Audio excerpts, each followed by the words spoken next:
नमस्कार, बड़ी बहस छत्तीसगढ़ में आपका स्वागत है और मैं हूं आपके साथ शगुन सिंह। छत्तीसगढ़ विधानसभा के मॉनसून सत्र का आज तीसरा दिन खासा हलचल भरा रहा। सदन में प्रदेश में बढ़ते साइबर क्राइम को लेकर विपक्ष ने सरकार को घेरा, तो बीजेपी के 5 विधायकों ने भी सरकार से तीखे सवाल किए। इस पर गृह मंत्री विजय शर्मा ने हल्के फुल्के अंदाज में जवाब देते हुए कहा कि 2047 तक एक्सपर्ट की भर्ती कर लेंगे, जब सब कुछ खत्म हो जाएगा। इस बयान पर सदन में हल्की हंसी भी गूंजती सुनाई दी। इधर बिजली बिलों में बढ़ोतरी को लेकर विपक्ष ने सदन में स्थगन प्रस्ताव लाया, जिसे विधानसभा अध्यक्ष ने अस्वीकार्य करार दिया। हैरानी की बात तो यह रही कि प्रस्ताव खारिज होने के बाद इसके बावजूद भी विपक्ष ने हंगामा नहीं किया, बल्कि नेता प्रतिपक्ष चरणदास महंत ने सदन का आभार जताया। सत्ता पक्ष की ओर से मेज थपथपाकर स्वागत किया गया। सदन की कार्यवाही के दौरान पीएम आवास योजना, मनरेगा, राष्ट्रीय स्वास्थ्य मिशन और जांच मशीनों में बंद होने जैसे अहम मुद्दों पर भी सवाल जवाब हुए। आज हम इन्हीं सब मुद्दों पर करेंगे विस्तार से चर्चा, लेकिन उससे पहले सुनिए सियासी बयानबाजी। मैंने मुख्य रूप से जो सवाल किया था कि किस आवास को पूर्ण माना जाता है, क्या 1,20,000 जो भुगतान हो जाते हैं उसको माना जाता है, या मनरेगा में जो 90 दिन का उनको श्रमिक लोगों को देना है वो देने के बाद माना जाता है, या स्वच्छ भारत का मिशन का जो उनको 12,000 रुपये शौचालय बनाने के लिए दिया जाता है तो माना जाता है। क्योंकि ये निर्देश केंद्र सरकार से है कि जब तक मनरेगा का उसमें श्रमिकों का योगदान नहीं होगा, उसका भुगतान नहीं होगा, और जब तक शौचालय निर्माण नहीं होगा, उन आवास को पूर्ण आवास नहीं माना जाएगा। साथ ही साथ 15% केंद्र सरकार ने अल्पसंख्यकों के लिए सुरक्षित रखा है, 5% दिव्यांगों के लिए सुरक्षित रखा है। इन सब बातों को यहाँ छत्तीसगढ़ में विधान के अनुसार, विधि के अनुसार, नियम के अनुसार पालन नहीं किया जा रहा है। जिन घरों का पूर्ण होना नहीं दिखाया गया है चित्रों में, फोटो में, उनके वेबसाइट में उसको पूर्ण मान करके पूरे कई जगहों पर भुगतान कर दिया गया है। PMAY.gov.in ये केंद्र की सरकार का साइट है। मेरे बोलने पर क्यों जाएंगे आप उसको देख लीजिए। अब आप कोई ये कहे कि वहीं जाकर बदल दे रहा है, ये तो फिर एक अलग मामला है, उसको कोई कुछ नहीं कह सकता। आप उस पर जाकर देख लीजिए। विष्णुदेव जी की सरकार में 11 लाख आवास स्वीकृत, 11,40,000 आवास स्वीकृत कर चुके हैं। मेरी बात समझ रहे? 11,40,000 आवास। भाई पिछले वर्षों में जितना नहीं हुआ उतना इस 1.5 साल में हुआ है। माननीय मुख्यमंत्री जी ने बड़ी ही उदारता के साथ इस काम को, और 3 लाख आवास हमारे पास और हैं अभी, उसको भी स्वीकृत करेंगे तो 14,50,000 आवास पूरे के पूरे स्वीकृत हो जाएंगे। 2,47,000 वो आवास हैं जो इन लोगों ने एक आध किस्त दे करके छोड़ दिया था। आरोप लगाने का अर्थ ये है कि हमारे उपभोक्ता लोग परेशान हैं बिजली बिल के दरों से, और बिजली बिल में जिस ढंग से बड़े बड़े लोगों से पैसे वसूल करने के बजाय बड़े बड़े औद्योगिक घराने और प्रतिष्ठानों से जो पैसे बचे हैं, नगर निगम, नगर पालिका, इन सब का वसूल करने के बजाय, बिजली लॉस को पैसा वसूल करने के बजाय आप उन लॉस को हमारे उपभोक्ता और किसानों पर ठोक रहे हैं। मगर जिस ढंग से माननीय मुख्यमंत्री जी ने उसमें ध्यान देने की बात कही है, जिस ढंग से उन्होंने कार्य जो घर पर ऊर्जा, सूर्य ऊर्जा की बात कही है, उन बातों से मुझे लगा कि ये ध्यान दे रहे हैं, और हमारे स्थगन पर माननीय मुख्यमंत्री जी का जवाब देना, मुझे लगा कि उन्होंने इसको सीरियस माना है। धन्यवाद के लिए उनको धन्यवाद, और अच्छा काम का तो धन्यवाद होना ही नहीं चाहिए। मतलब उसमें पार्टी पॉलिटिक्स नहीं देखना चाहिए, और सज्जन लोग अच्छे कामों का धन्यवाद देते ही। और देखिए, आज इसी मुद्दे के ऊपर हम चर्चा करेंगे बड़ी बहस में। हमारे साथ मेहमान जुड़ गए हैं। सबसे पहले मैं उनका परिचय करा देती हूँ। बीजेपी प्रवक्ता केएस चौहान जी हमारे साथ जुड़ गए हैं। बहुत स्वागत है केएस जी आपका। वहीं रवि गवलानी जी भी हमारे साथ जुड़ गए हैं, जो कि कांग्रेस प्रवक्ता हैं। रवि जी, बहुत स्वागत है आपका इंडिया न्यूज मध्य प्रदेश छत्तीसगढ़ पर। चर्चा की शुरुआत के.एस. चौहान जी मैं आपके साथ करूंगी, क्योंकि देखिए लगातार राज्य में जो साइबर क्राइम बढ़ रहा था, डिजिटल अरेस्ट के मामले लगातार सामने आते रहते थे, इसी मुद्दे को सदन में भी उठाया गया। मोहतरमा, मैं बता दूं आपको कि अभी जो पिछले 17-18 महीनों में जो वसूली हुई है और जो क्राइम हुए हैं वो लगभग 104 या 105 करोड़ रुपए के हैं। लेकिन जो वसूली हुई है वो 13 करोड़ समथिंग की हुई है, लगभग 13 करोड़ रुपए की हुई है 17-18 में। तो मैं ये नहीं बोलता हूं कि हम इस वसूली से संतुष्ट हैं, क्योंकि क्राइम ज्यादा हुए हैं और क्राइम सिर्फ छत्तीसगढ़ में ही नहीं और छत्तीसगढ़ के बाहर भी हुए हैं और दूसरे राज्यों से। अब आप जब एवरेज लगाएंगे पूरे नेशन की एवरेज लगाएंगे तो उसमें से लगभग 4.5% हमारा जो छत्तीसगढ़ है वो पीछे। दूसरी बात, पिछले 5 सालों में लगभग 650 करोड़ से ऊपर का यहाँ पर जो साइबर क्राइम हुआ भूपेश सरकार के कार्यकाल में, बोल रहा हूँ 2018 से लेकर 2023 तक। और उसमें लगभग जो वसूली हुई थी लगभग 17 करोड़ रुपए के आसपास वसूली। तो 5 साल में आपने 17 करोड़ की वसूली की, हमने 17-18 महीनों में ही 13 करोड़ की वसूली कर दी है। मैं ये नहीं बोलता हूँ कि हम संतुष्ट, हमें आगे भी काम करना है और भी काम करते रहेंगे। और उसमें से लगभग 5 करोड़ 5.5 करोड़ की तो वसूली वो है जो भूपेश सरकार की तरफ के उस समय में हुई थी, वो वसूली हमने करके दी। तो ये आरोप लगा देना जी, या पूछना नहीं है, आपको उलझाना है। इस वजह से आप पूछते हो और आप पहले आंकड़े और कंपैरिजन लेके बैठे और उसके बाद उंगलियां उठाएं। मैं फिर से बोल रहा हूं कि हम लोग संतुष्ट नहीं है, हमारी आज कार्रवाई चल रही है और सबका पैसा आएगा। अगर पूर्ववर्ती सरकार ने इतना कम रिकवरी की है, इसका मतलब ये नहीं कि हम आपके हाथ धर के बैठे रहे, नहीं। और हमने काम भी किया है। और उसके बाद माननीय गृह मंत्री ने बोला भी है कि आप पिछले 5 साल के रिकॉर्ड निकाल के देखिए और अभी के 17-18 महीने के रिकॉर्ड देख लीजिए, दूध का दूध पानी का पानी हो जाएगा। ये तो पीएम आवास योजना के लिए बोला, लेकिन आप ये भी निकाल के रिकॉर्ड देख लीजिए कि 13 करोड़ रुपए के आसपास की वसूली अभी हुई है और उनके कार्यकाल में 17 करोड़ रुपए के आसपास की हुई। जी ठीक है, लेकिन के.एस. चौहान जी, यहाँ पर बिजली बिल को लेकर भी तो घेरा गया है सरकार को। जी, स्थगन प्रस्ताव लाया गया और उसके लिए संतुष्ट होकर नेता प्रतिपक्ष ने धन्यवाद भी दिया। तो धन्यवाद देने का मतलब क्या होता है, और आप खुद समझती हैं कि धन्यवाद स्थगन प्रस्ताव लाया गया और उसके बाद नेता प्रतिपक्ष ने धन्यवाद दिया, तो इसका मतलब क्या होता है कि पूरे आंकड़े पेश किए गए जो पहले के एवरेज। मैं मानता हूं कि हल्की फुल्की जो बढ़ोतरी हुई है वो हुई है, लेकिन आप पूरे आंकड़े देखेंगे, एवरेज देखेंगे तो एवरेज आप पिछले सिर्फ भूपेश बघेल की सरकार का नहीं बोल रहा हूँ, पहले की भी बोल रहा हूँ। पहले के भी जो आंकड़े हैं, जो रमन सरकार जी के भी आंकड़े थे, उससे भी हम कंपैरिजन करेंगे तो अभी जो 17-18 महीनों की जो सरकार है वो एवरेज में जो बढ़ोतरी हुई है वो उससे कम हुई।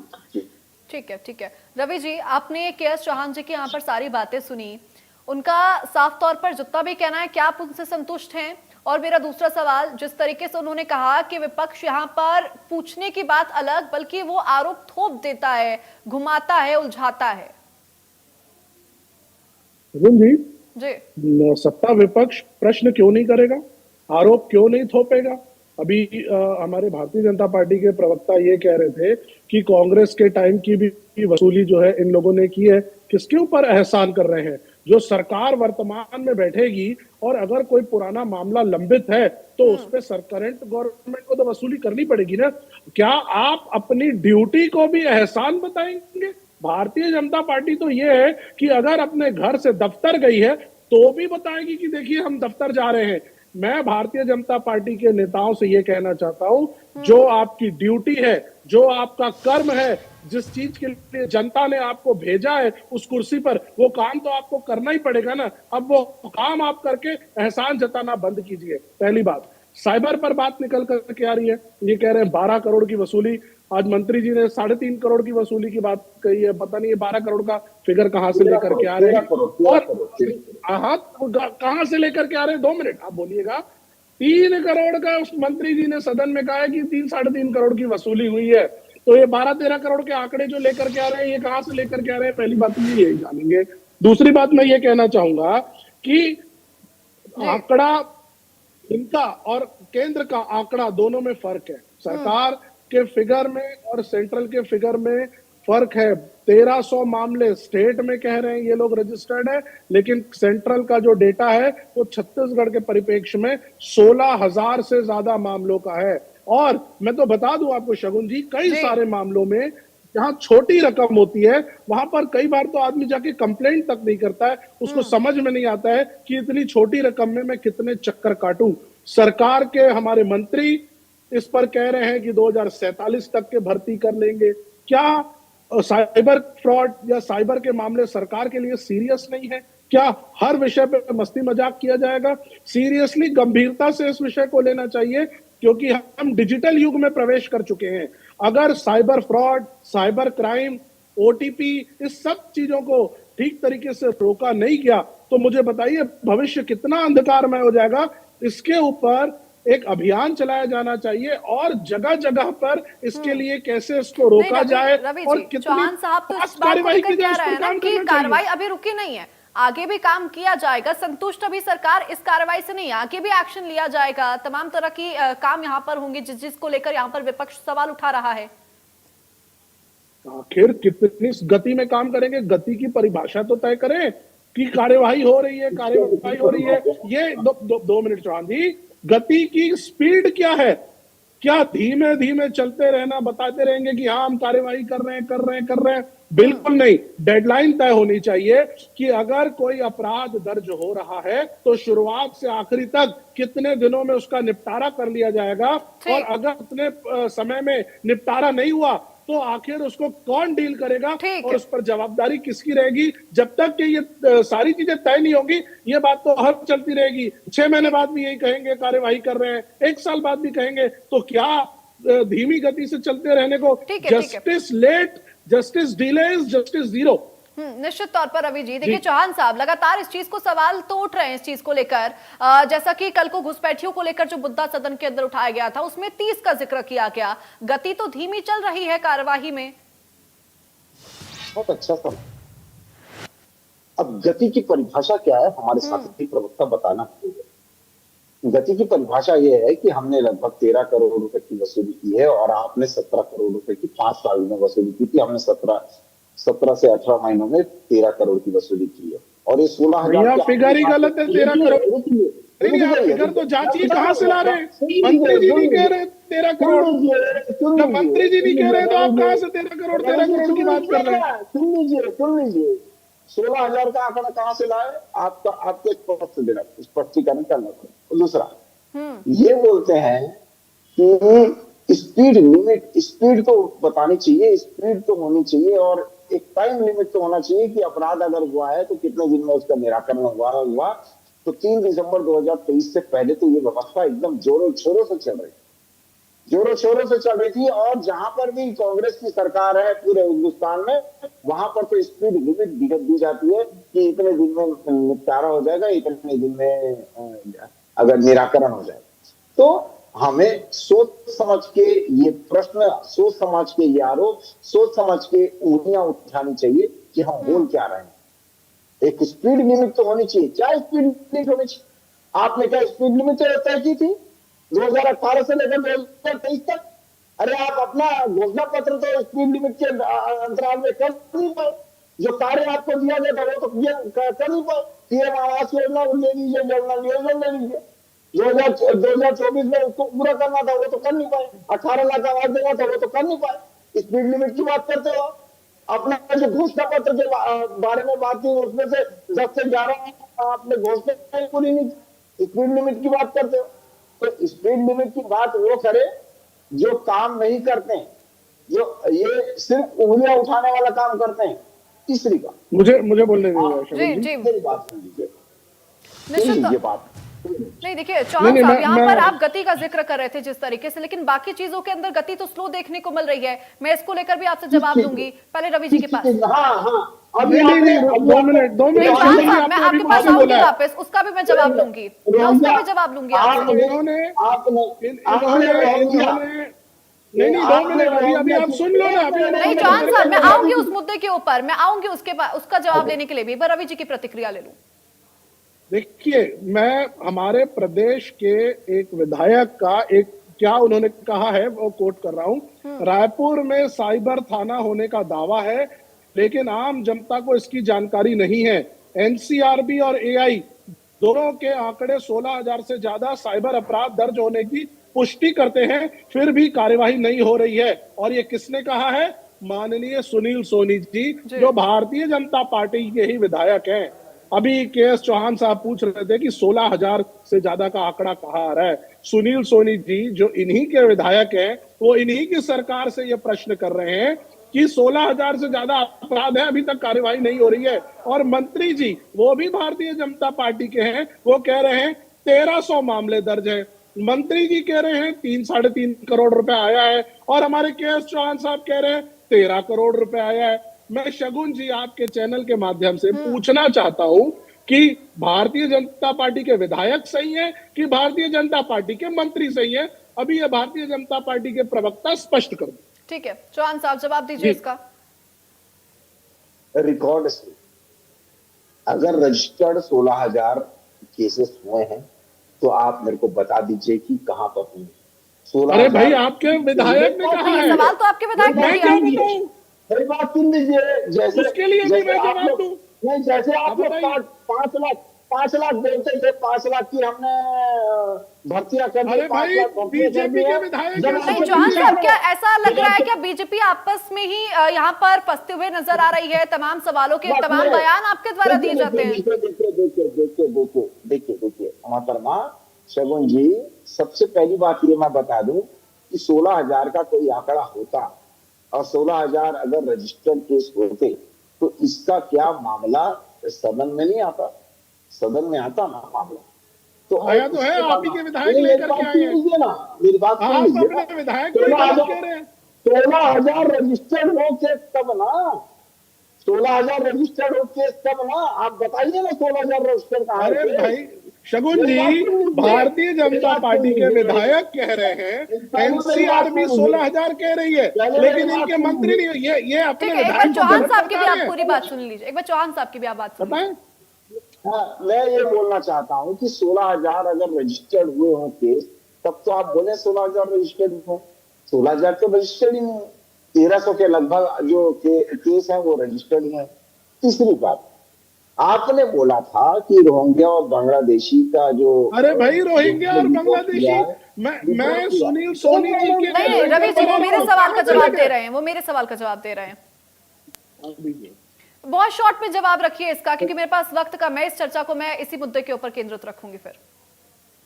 ठीक है, आपने बोला कि इतना स्लो क्यों हो रहा है, तो मैं आपको पिछली बार बता दूं कि शायद हमारे साथी प्रवक्ता को ये मालूम ना हो कि इन्होंने जब डिपोर्ट किया था तो पिछली बार कब किया, इनको मालूम नहीं होगा। ठीक, क्योंकि ये केंद्र सरकार का हस्तक्षेप रहता है। और मैं बता देता हूँ, 82-83 में जब कांग्रेस की सरकार थी केंद्र में, तब डिपोर्ट किया गया था। ठीक है, और ठीक उसके है। बाद अभी ठीक है रवि जी, आपका फाइनल कमेंट इसको लेकर। देखिए, पीएम आवास योजना की बात कर लीजिए, या मनरेगा में होने वाले काम की बात कर लीजिए, या आप सरकारी अस्पतालों में बंद पड़ी मशीन की बात कर लीजिए। आज हर विषय को लेकर के हमारे विपक्ष ने, कांग्रेस पार्टी ने सरकार को घेरा है, और सरकार ने किसी भी चीज में ठीक तरीके से जवाब नहीं दिया है।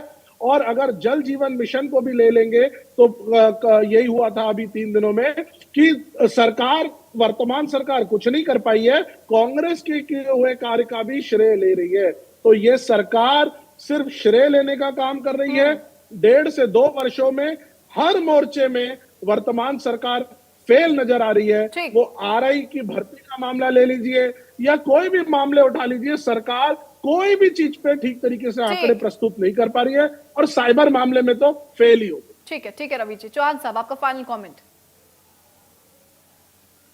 मोहतरमा, जब ये छत्तीसगढ़ में कांग्रेस की सरकार गई थी, उसमें सब बहुत बड़ा मुद्दा पीएम आवास थी। पीएम आवास में तो केंद्रांश आ गया था, राज्यांश ये भर नहीं पाए थे। इस वजह से 18 लाख लोगों ने आवास से वंचित किया। हमारे ऑन रिकॉर्ड, जो कि हमारे गृह मंत्री ने भी बोला है, विजय शर्मा जी ने बोला है कि मैं नहीं बोल रहा हूं, आप जाइए पीएम आवास योजना के जो ऑफिशियल साइड है वहां पर जाके देखिए, तो 11 लाख स्वीकृतियां हुई हैं छत्तीसगढ़ में, जो कि पूरे भारत में सर्वाधिक जो स्वीकृतियां हुई हैं। भाई 1.5 साल में स्वीकृति गिनाओगे कि मकान भी बनाओगे? सिर्फ कागजों में ही? ठीक है चौहान साहब और रवि जी, देखिए मेरे पास वक्त इतना ही था चर्चा को आगे बढ़ाने के लिए। आप दोनों का बहुत शुक्रिया अपना कीमती समय इंडिया न्यूज मध्य प्रदेश छत्तीसगढ़ को देने के लिए। और फिलहाल देखिए लगातार यहाँ पर मानसून सत्र जारी है और गहमा गहमी देखने को मिल रही है। तीसरा दिन रहा और तीसरे दिन भी कई मुद्दे उठे, चाहे पीएम आवास का मुद्दा हो, मनरेगा का मुद्दा हो, बढ़ते हुए बिजली दाम हो या फिर बढ़ते हुए साइबर क्राइम के मामले हो। फिलहाल विपक्ष लगातार सरकार को घेरने की कोशिश कर रहा है और बड़ी बहस में इसी के साथ मेरे साथ बस इतना ही। आप देखते रहिए इंडिया न्यूज मध्य प्रदेश छत्तीसगढ़।